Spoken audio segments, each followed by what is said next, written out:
बिस्मिल्लाहिर्रहमानिर्रहीम। Dear student, part 2 chemistry के हवाले से आज चैप्टर नंबर 7 जो है basic fundamental principle of organic chemistry, यह ऑर्गेनिक केमिस्ट्री का पहला चैप्टर है।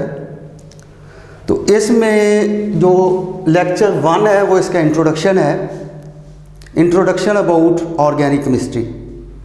तो सबसे पहले हम ऑर्गेनिक केमिस्ट्री की ओल्ड डेफिनेशन यानी ओल्ड कंसेप्ट के बारे में पढ़ेंगे।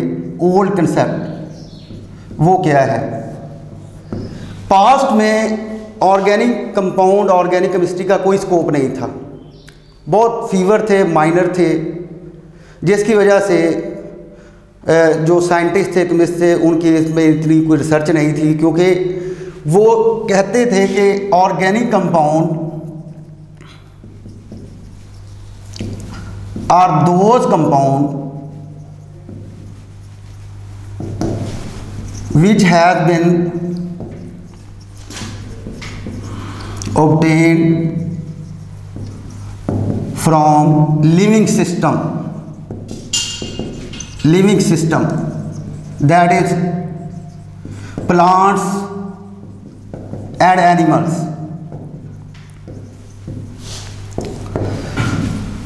तो इसी बेस पे एक थ्योरी बनाई गई, that is called vital force theory. Vital force theory 1815 में जे बर्जीलस ने इसको प्रपोज किया, और according to this theory organic compound can not be prepared in lab, they have been obtained from living system। A vital force is required, a vital force is required to synthesize these organic compound। A great power, vital force mean a great power, great power जो सिर्फ और सिर्फ plant और animal में ही हो सकती है। इसके अलावा इंसान इसको लैब में तैयार नहीं कर सकता। वाइटल फोर्स लिविंग सिस्टम में ही जो है ना वो पाई जाती है, और प्लांट्स और एनिमल से ही हम ऑर्गेनिक कंपाउंड को बना सकते हैं। लैब में इसको तैयार हम नहीं कर सकते। अ ग्रेट पावर, और लैब में हम लिविंग सिस्टम ही नहीं बना सकते, तो फिर ये ऑर्गेनिक कंपाउंड हम कैसे बना सकेंगे? तो इस वजह से इस थ्योरी को कहा गया vital force theory, presented by J Berzelius in 1815 में इसको प्रेजेंट किया गया। और इस बेस पे भी साइंटिस्ट ने कोशिश छोड़ दी कि जो हम लैब में कंपाउंड बना रहे हैं वो लिविंग सिस्टम तो नहीं बना सकते, जिस वजह से हम कंपाउंड नहीं बना सकते। तो इस वजह से वो ऑर्गेनिक कंपाउंड की प्रिपेयर ना कर सके। तो वाइटल फोर्स थ्योरी के बाद इसका आया disproval of vital force theory, rejection of vital force theory. 1828 में होलर साइंटिस्ट ने यूरिया प्रिपेयर यूरिया तैयार कर दिया, और यूरिया की नेचर जो है वो ऑर्गेनिक कंपाउंड है। तो इस वजह से जो वाइटल फोर्स थ्योरी कह रही थी कि ऑर्गेनिक कंपाउंड हम लैब में तैयार नहीं कर सकते, वो लिविंग सिस्टम से तैयार कर सकते हैं, वो डिसप्रूव हो गई, उसका रिजेक्शन हो गया। और यूरिया का तैयार किया उसने एक इनऑर्गेनिक कंपाउंड से, that is the ammonium cyanate NH4CnO। उसको हीट किया तो ये CONH2 होल ट्वाइस, जिसको इस तरीके से आप लिख सकते हैं NH2, ये यूरिया। तो यूरिया जो है वो जब बना तो वाइटल फोर्स थ्योरी जो है ना मुकम्मल तौर पर रिजेक्ट हो गई। तो उसके बाद इम्पोर्टेंस ऑफ वूलर वर्क, जो इम्पोर्टेंस ऑफ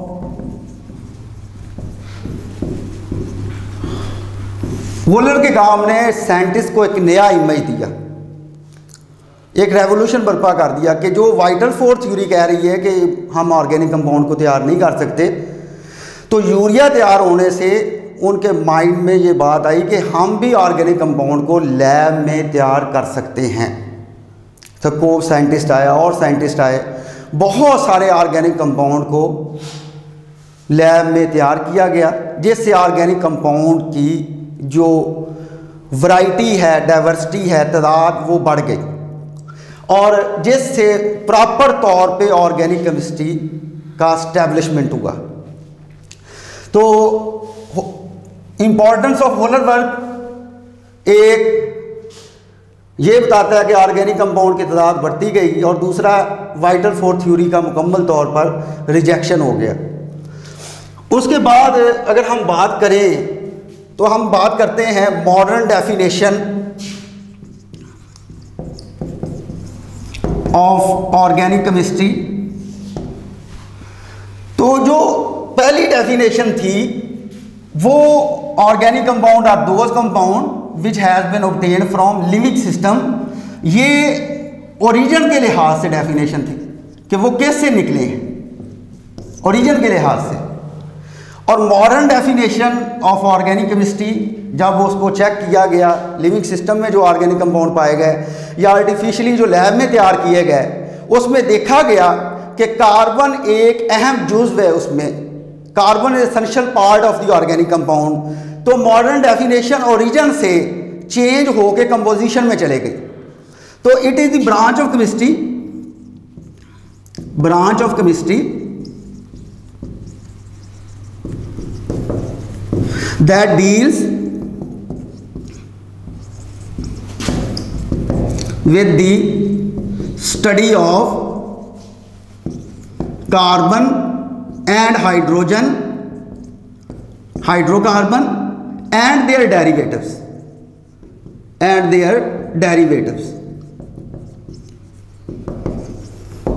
यानी ये कार्बन, हाइड्रोजन और उससे माखूज जो है वो उसके बारे में डिटेल करती है, that is the organic chemistry. और ये बेस है कंपोजिशन, यानी कंपोजिशन बेस पे कि वो ऑर्गेनिक कंपाउंड में क्या क्या चीज़ें हैं, उस बेस पे इसकी डेफिनेशन की गई।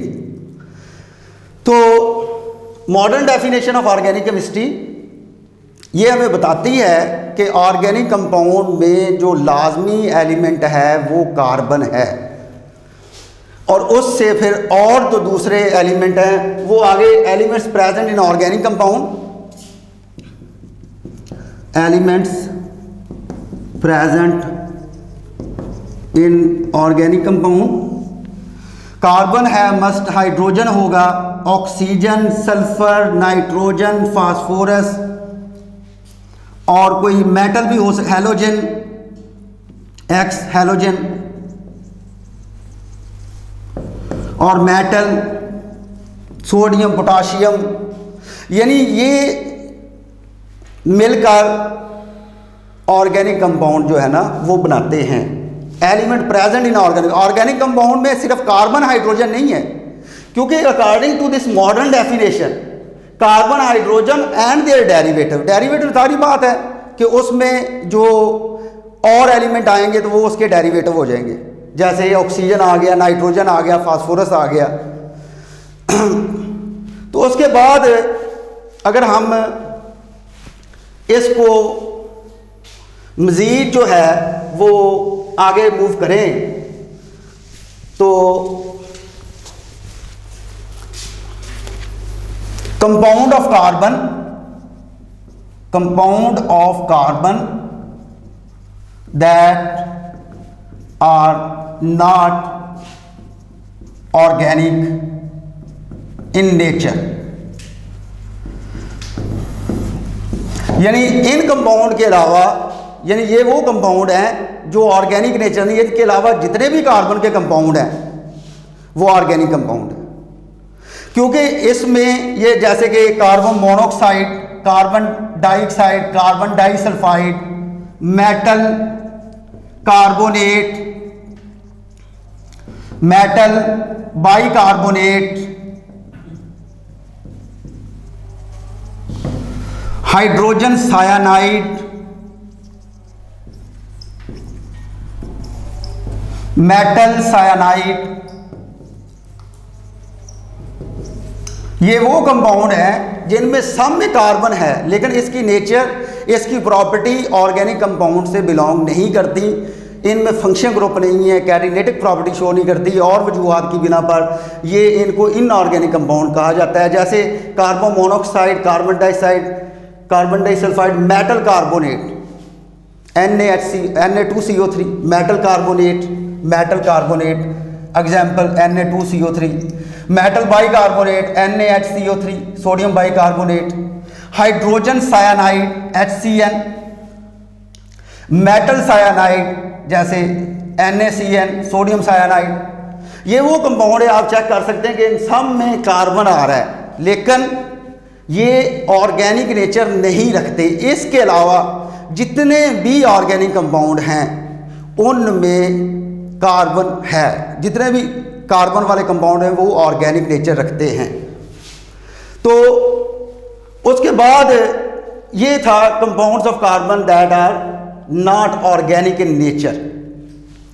उसके बाद अगर हम बात करते हैं, वापस मैं इस पे आता हूँ, modern definition of organic chemistry के branch of chemistry that deals with the study of carbon, hydrogen and their derivative. Carbon, hydrogen mean hydrocarbon. Hydrocarbon is a class of organic compound, जिसमें ये बात आप 10th क्लास में पढ़ के आए कि जिसमें कार्बन और हाइड्रोजन होता है। तो अगर हम इसको मज़ीद आखिरी पॉइंट जो है वो ये है कि basic introduction of hydrocarbon. Basically ये जो basic introduction of hydrocarbon that is belong to chapter number 8, लेकिन यहाँ पे अकॉर्डिंग टू मॉडर्न डेफिनेशन ये मैं चंद इसके बारे में बोलना चाहता हूँ। Introduction of hydrocarbon. The compound of carbon and hydrogen, the compound of carbon and hydrogen that is called hydrocarbon. और चैप्टर नंबर 8 एलिफेटिक हाइड्रोकार्बन पर बेस है, that is the open chain hydrocarbon. और यहाँ मैं ओपन चेन को ही explain करता हूँ कि open chain hydrocarbon are classified hydrocarbon. तो हाइड्रोकार्बन की अगर हम क्लासिफिकेशन देखें तो उसमें जनरली दो किस्म की क्लासिफिकेशन है। Number 1 is called saturated hydrocarbon, number 2 is called unsaturated hydrocarbon. Saturated hydrocarbon and number 2 is unsaturated hydrocarbon.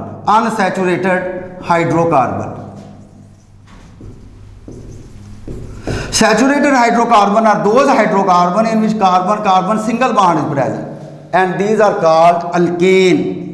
उनको हम अल्केन का नाम देते हैं, वो अल्केन है। Unsaturated hydrocarbon are those hydrocarbon in which carbon double bond and carbon triple bond is present. Carbon double bond is present, that is called alkene, and carbon triple bond present, that is called alkyne. उसको हम alkyne का नाम। तो पता चला कि जो open chain hydrocarbon है उसको हम 3 क्लासेस में डिवाइड कर सकते हैं, अल्केन, अल्कीन एंड अल्काइन। तो उसके अगर हम इसको इनके कंपाउंड की बात करें और एक टेबुलर फॉर्म की सूरत में लिखें तो ये अल्केन, अल्कीन,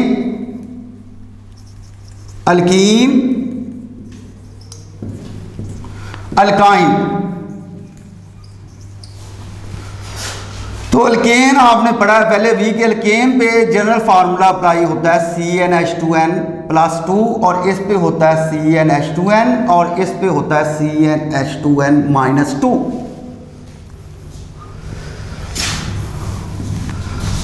तो alkane start from 1 carbon while alkyne and alkyne start from 2 carbon because carbon carbon double bond and carbon carbon triple bond is present और वो एटलीस्ट 2 कार्बन से स्टार्ट हो सकता है। तो जैसा कि ये 1 कार्बन है तो ये CH4 फॉलोइंग दिस फार्मूला, तो ये नहीं होंगे। और इसका जो एन है वो इंडिकेट करना मीथेन। अब 2 कार्बन वाला ये हो गया C2H6, तो इसके मुताबिक अगर फार्मूला देखें तो ये बनता है C2H4 और इसके मुताबिक देखें तो ये बनता है C2H2। इस तरह C3H8, तो इसको देखें तो बनता है C3H6, C3H4। तो ये इथेन, इथीन, इथाइन, ये प्रोपेन, प्रोपीन, प्रोपाइन। इस तरह कार्बन 4 वाला जो अल्केन है वो C4H10 है, ये आ गया C4H8 और ये आ गया C4H6। Butane, butene, butyne, carbon 5, ये 12 आ गया, ये 10 आ गया हाइड्रोजन और ये आ गया हमारे पास 8। Pentane, pentene, pentyne. इस सिमिलरली कार्बन 6 भी हम देख लेते हैं, तो ये आ गया और C6H10। हेक्सेन, हेक्सीन, हेक्साइन और 10 तक भी आगे आप 7 कार्बन हेप्टेन हो जाएगा, 8 कार्बन ऑक्टेन हो जाएगा, 9 वाला नोनेन हो जाएगा, ठीक है, और 10 वाला डिकेन हो जाएगा।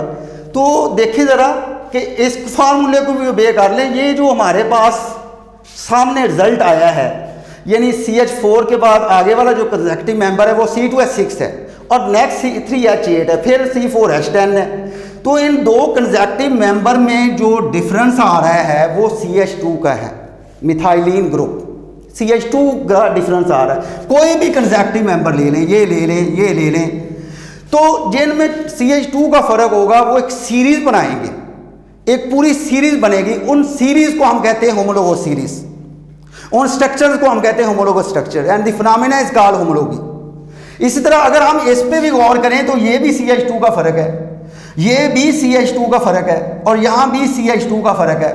तो अल्कीन भी होमोलोगस सीरीज है और यहां भी अगर आप देखें 2 कंसेक्टिव मेंबर के बिटवीन जो है वो CH2 का डिफरेंस आ रहा है, तो अल्काइन भी होमोलोगस सीरीज है। तो alkane, alkyne and alkyne they show homologous series, homologous structures. तो अगर आप फर्ज करें कि अगर आप C2H6 लिखते हैं तो ये नाम भी फार्मूला बे करें तो एक और अंदाज से भी आप इसको लिख सकते हैं। ये C2H6 से इसमें अगर 2 हाइड्रोजन कम कर दें तो वो अल्कीन आ जाएगा, C2H4 आ जाएगा, और इस C2H4 में 2 हाइड्रोजन और कम कर दें तो वो आ जाएगा C2H2। तो इस तरह आप ये देखें, प्रोपेन है, प्रोपेन से प्रोपीन बनाना है तो 2 हाइड्रोजन कम कर दें इससे अल्केन से, तो वो ये आ जाएगा, और अल्कीन से 2 हाइड्रोजन कम कर दें तो वो C3H4 आ जाएगा। इस तरह C4H10 है, इसमें से 2 हाइड्रोजन कम करेंगे तो आगे वाला मेंबर आ जाएगा, और इसमें 2 हाइड्रोजन कम करेंगे तो वो अल्काइन का मेंबर आ जाएगा। तो डियर स्टूडेंट, ये था हमारे पास बेसिक इंट्रोडक्शन ऑफ हाइड्रोकार्बन, क्योंकि अकॉर्डिंग टू द डेफिनेशन जो है वो compound of carbon, hydrogen and their derivative is called hydrocarbon. तो ओवरव्यू इसका जो रिपीट मैं करता हूँ, ये देखिए, ये आज मैंने जो लेक्चर 1 में जस्ट इंट्रोडक्शन का हवाला लिया है, इंट्रोडक्शन के ऑर्गेनिक केमिस्ट्री का हिस्टोरिकल बैकग्राउंड क्या है, ओल्ड कंसेप्ट क्या है, डेफिनेशन क्या है, वाइटल फोर्स थ्योरी ये भी ओल्ड कंसेप्ट में है, जिसके मुताबिक हम ऑर्गेनिक कंपाउंड को लैब में तैयार नहीं कर सकते या ग्रेट पावर रिक्वायर है, लिविंग सिस्टम में वो होती है, इंसान किसी कंपाउंड में उसको दिखा नहीं सकता, ना शो कर सकता है, ना बना सकता है। तो ये कुछ देर थ्योरी कायम रही।